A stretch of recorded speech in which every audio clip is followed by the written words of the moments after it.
Homo naledi, the discovery and its implications.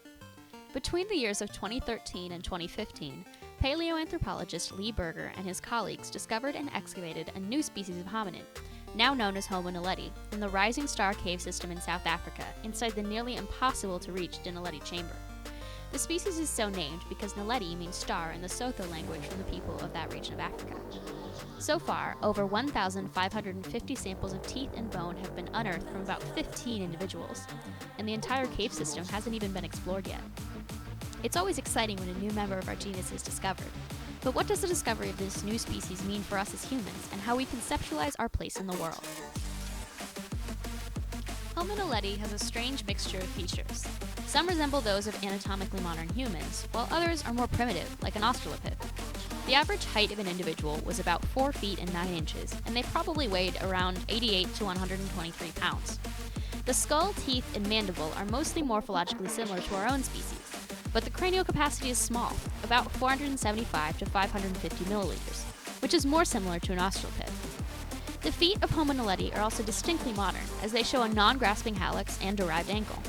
However, the remaining toes are more curved than we see in modern humans. The hand of Homo naledi is remarkably modern, with only slightly curved fingers to suggest that it isn't.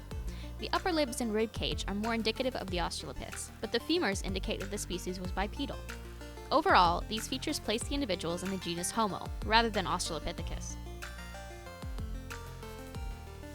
Only recently, in 2017, were scientists able to date Homo naledi. Until then, it was anyone's guess how old the specimens were. Now, however, we know that these fossils are only 335,000 to 236,000 years old. That's really young in the scheme of human evolution.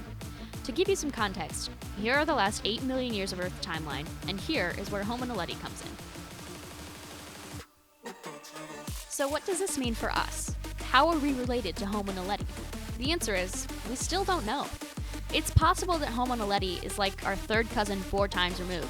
That is, that we had a common ancestor a long time ago, but not recently. Or it's possible that Homo naledi lies at the base of our family river system. Lee Berger has argued that maybe Homo naledi did actually evolve millions of years ago, and that the recent fossils are the only ones that we found so far. Regardless of the answers to these questions, Homo naledi is a fascinating discovery and addition to our genus. In the next few years, be sure to keep an eye out for news on this mysterious primate. For your further reading and viewing pleasure, check out these sources.